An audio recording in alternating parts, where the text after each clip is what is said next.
राधे राधे। प्रणाम सभी को। वसुदेव सुतं देवं कंसचाणूरमर्दनं देवकी परमानंदं कृष्णं वंदे जगद्गुरुं। श्री कृष्णं वंदे जगद्गुरुं।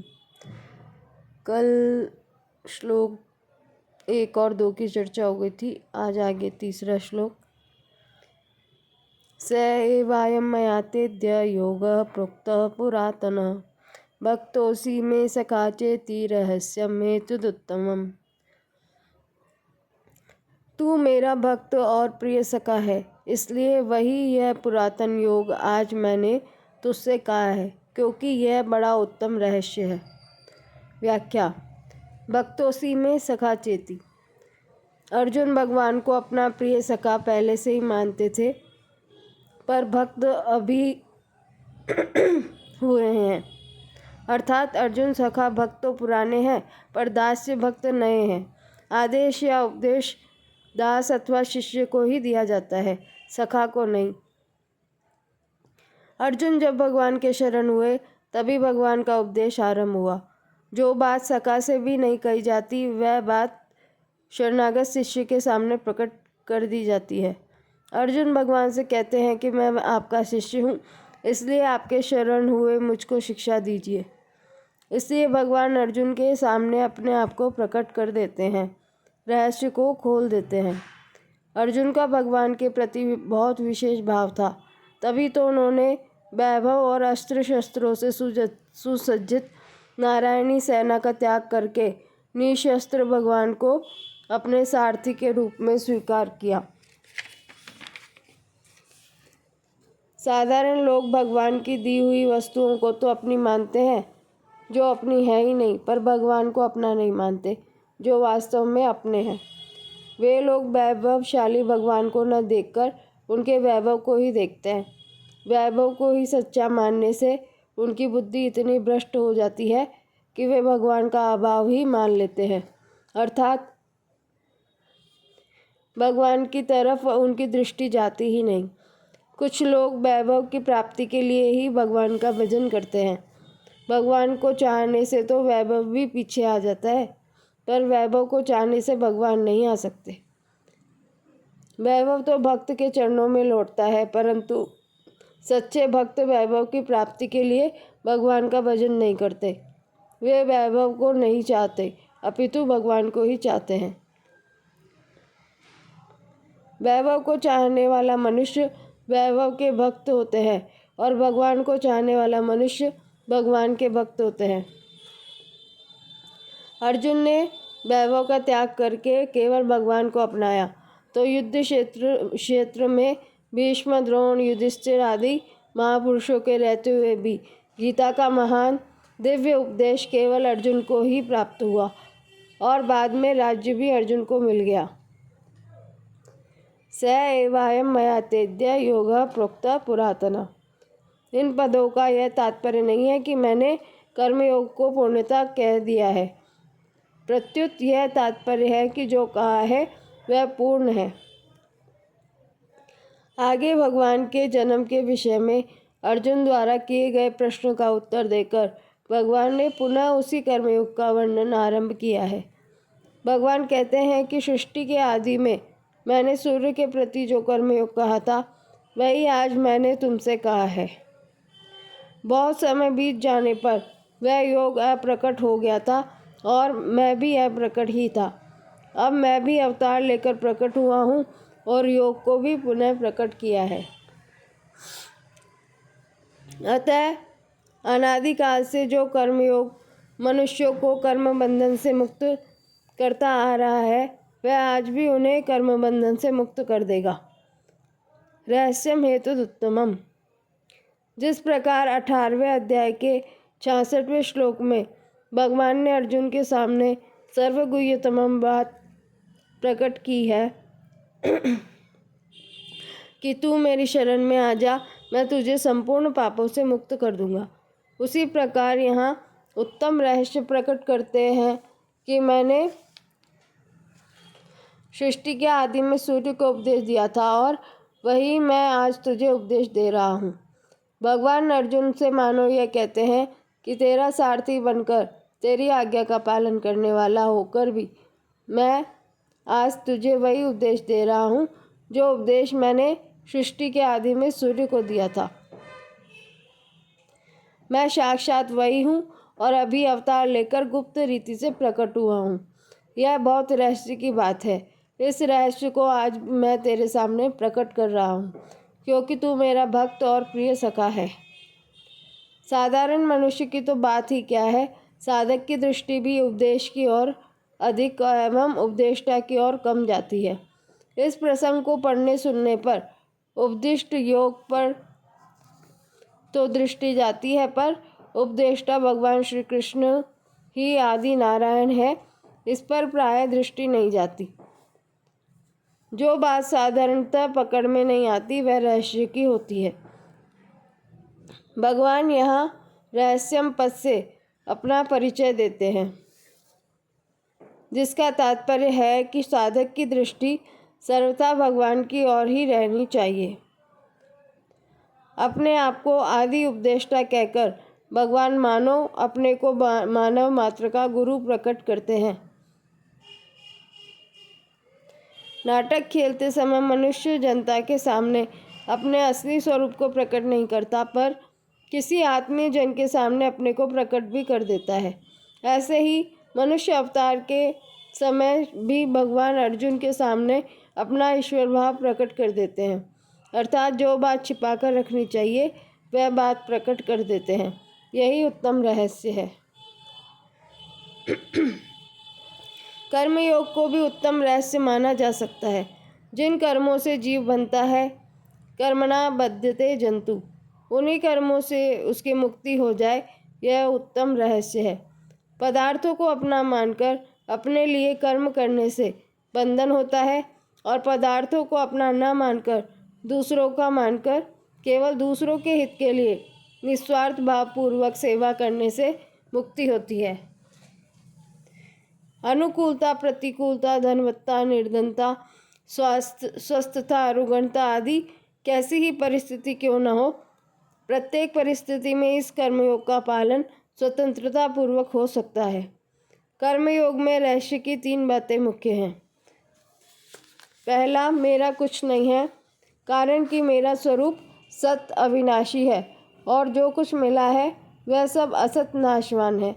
फिर असत मेरा कैसे हो सकता है? अनित्य का नित्य के साथ संबंध कैसे हो सकता है? दूसरा, मेरे लिए कुछ नहीं चाहिए, कारण कि स्वरूप सत्य में कभी आपूर्ति या कमी होती ही नहीं। फिर किसी वस्तु की कामना की जाए, अनुत्पन्न अविनाशी तत्व के लिए उत्पन्न होने वाली नाशवान वस्तु कैसे काम में आ सकती है? तीसरा, अपने लिए कुछ नहीं करना है। इसमें पहला कारण यह है कि स्वयं चेतन परमात्मा का अंश है और कर्म जड़ है। स्वयं नित्य निरंतर रहता है, पर कर्म का तथा उसके फल का आदि और अंत होता है। इसलिए अपने लिए कर्म करने से आदि अंत वाले कर्म और फल से अपना संबंध जुड़ता है। कर्म और फल का तो अंत हो जाता है, पर उसका संग भीतर रह जाता है, जो जन्म मरण का कारण होता है। कारणम गुण संगोस्य सदसद योनि जन्मसु। दूसरा कारण यह है कि करने का दायित्व उसी पर आता है जो कर सकता है, अर्थात जिसमें करने की योग्यता है और जो कुछ पाना चाहता है। निष्क्रिय, निर्विकार, अपरिवर्तनशील और पूर्ण होने के कारण चेतन स्वरूप शरीर के संबंध के बिना कुछ कर ही नहीं सकता। इसलिए यह विधान मानना पड़ेगा कि स्वरूप को अपने लिए कुछ नहीं करना है। तीसरा कारण यह है कि स्वरूप सत्य है और पूर्ण है, अतः उसमें कभी कभी कमी आती ही नहीं, आने की संभावना ही नहीं। ना भावो विद्यते सतः। कमी ना आने के कारण उसमें कुछ पाने की इच्छा भी नहीं होती। इससे स्वतः सिद्ध होता है कि स्वरूप पर करने का दायित्व नहीं है, अर्थात उसे अपने लिए कुछ नहीं करना है।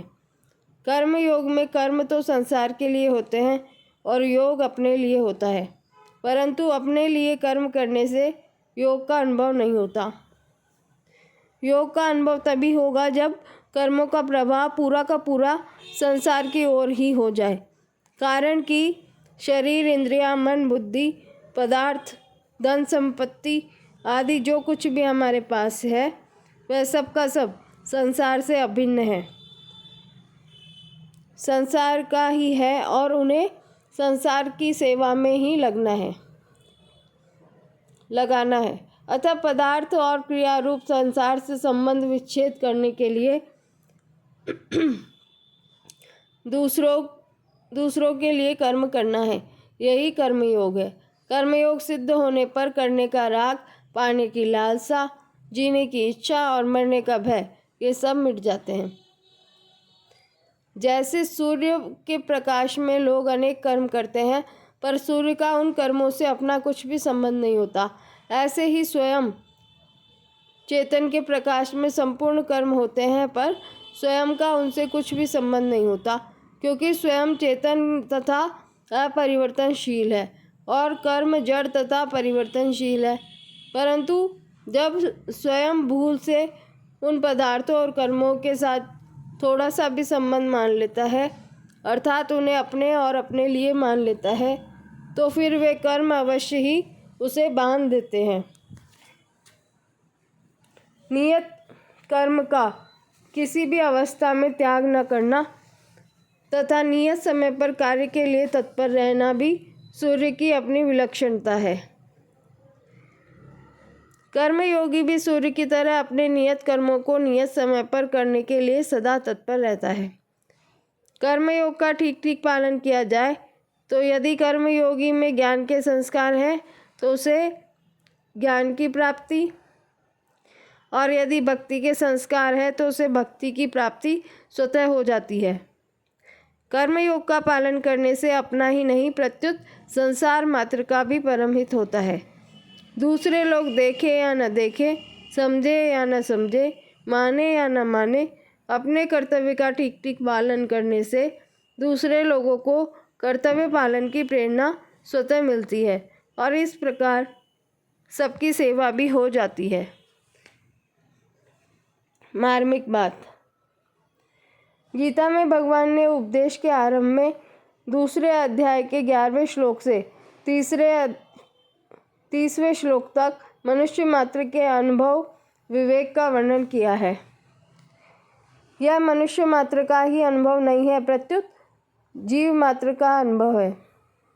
कारण कि मैं हूँ ऐसी अपनी सत्ता होनेपन का अनुभव स्थावर जंगम सभी प्राणियों को है। वृक्ष, पर्वत आदि को भी इसका अनुभव है पर वे इसे व्यक्त नहीं कर सकते। पशु पक्षियों में तो प्रत्यक्ष देखने में भी आता है। जैसे पशु पक्षी आपस में लड़ते हैं तो अपनी सत्ता को लेकर ही लड़ते हैं। यदि अपनी अलग सत्ता का अनुभव न हो तो वे लड़े ही क्यों। मनुष्य को तो इसका प्रत्यक्ष अनुभव है ही, परंतु वह न तो अपने अनुभव की ओर दृष्टि डालता है और न उसका आदर ही करता है। इस अनुभव को ही विवेक या निज ज्ञान कहते हैं। यह विवेक सब में स्वतः और भगवत प्रदत्त है। इंद्रियां, मन और बुद्धि प्रकृति के अंश हैं, इसलिए इनसे होने वाला ज्ञान प्रकृति जन्य है। शास्त्रों को पढ़ सुनकर इन इंद्रियों, मन, बुद्धि के द्वारा जो पारमार्थिक ज्ञान होता है वह ज्ञान भी एक प्रकार से प्रकृति जन्य ही है। परमात्मा तत्व इस प्रकृति जन्य ज्ञान की अपेक्षा अत्यंत विलक्षण है। अतः परमात्मा तत्व को निज ज्ञान, स्वयं से होने वाले ज्ञान से ही जाना जा सकता है। निज ज्ञान अर्थात विवेक को महत्व देने से मैं कौन हूँ, मेरा क्या है, जड़ और चेतन क्या है, प्रकृति और परमात्मा क्या है, यह सब जानने की शक्ति आ जाती है। यही विवेक कर्म योग में भी काम हो जाता है। यह मार्मिक बात है। कर्म योग में विवेक की 2 बातें मुख्य है। पहली, अपने होनेपन, मैं हूँ में कोई संदेह नहीं है, और दूसरा, अभी जो वस्तुएं मिली हुई है उन पर अपना कोई आधिपत्य नहीं है, क्योंकि वे पहले अपनी नहीं थी और बाद में भी अपनी नहीं होंगी। मैं स्वयं निरंतर रहता हूँ और ये मिली हुई वस्तुएं, शरीर, इंद्रियां, मन, बुद्धि आदि निरंतर बदलते रहते हैं और इनका निरंतर वियोग होता रहता है। जैसे कर्मों का आरंभ और समाप्ति होती है, ऐसे ही उनके फल का भी संयोग और वियोग होता है। इसलिए कर्मों और पदार्थों का संबंध संसार से है, स्वयं से नहीं। इस प्रकार विवेक जागृत होते ही कामना का नाश हो जाता है। कामना का नाश होने पर स्वतः सिद्ध निष्कामता प्रकट हो जाती है, अर्थात कर्मयोग पूर्णतः सिद्ध हो जाता है। कामना से विवेक ढक जाता है। स्वार्थ बुद्धि, भोग बुद्धि, संग्रह बुद्धि रखने से मनुष्य अपने कर्तव्य का ठीक ठीक निर्णय नहीं कर पाता। वह उलझन से ही अर्थात शरीर, इंद्रियां, मन, बुद्धि से ही सुलझाना चाहता है और इसलिए वह वर्तमान परिस्थिति को बदलने का ही उद्योग करता है, परंतु परिस्थिति को बदलना अपने वश की बात नहीं है। इसलिए उलझन सुलझाने की अपेक्षा अधिकाधिक उलझती ही चली जाती है। विवेक जागृत होने पर जब स्वार्थ बुद्धि, भोग बुद्धि, संग्रह बुद्धि नहीं रहती, तब अपना कर्तव्य स्पष्ट दिखने लग जाता है और सभी प्रकार की उलझनें स्वतः सुलझ जाती है। बाहरी परिस्थिति कर्मों के अनुसार ही बनती है, अर्थात वह कर्मों का ही फल है। धनवत्ता, निर्धनता, निंदा, स्तुति, आदर, निरादर, यश, अपयश, लाभ, हानि, जन्म, मरण, स्वस्थता, रुग्णता आदि सभी परिस्थितियां कर्मों के अधीन है। शुभ और अशुभ कर्मों के फलस्वरूप अनुकूल और प्रतिकूल परिस्थिति सामने आती रहती है, परंतु उस परिस्थिति से संबंध जोड़कर उसे अपनी मानकर सुखी दुखी होना मूर्खता है।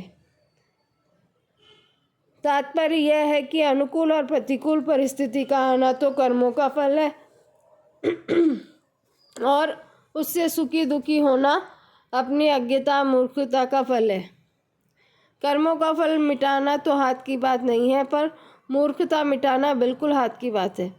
जिसे मिटा सकते हैं उस मूर्खता को तो मिटाते नहीं, और जिसे बदल सकते नहीं उस परिस्थिति को बदलने का उद्योग करते हैं।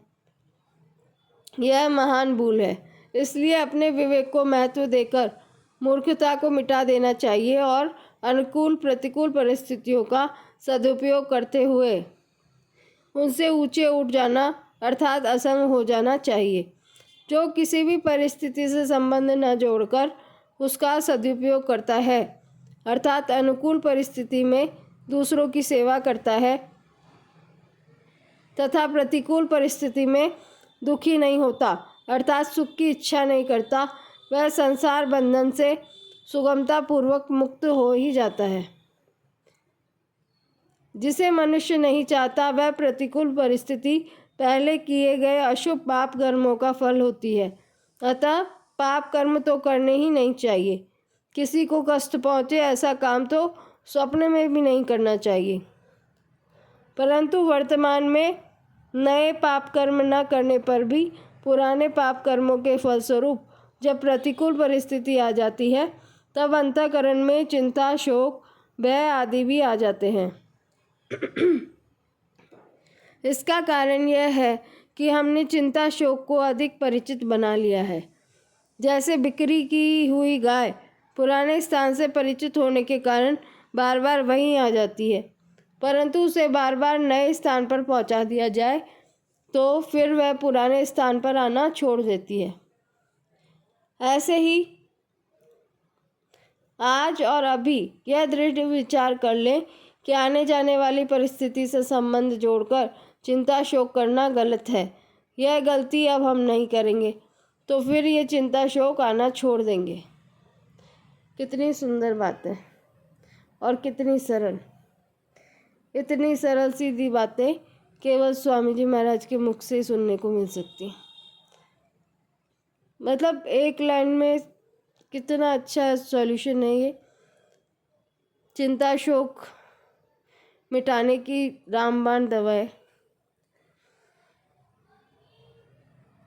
बताओ, बहुत ही सुंदर बात।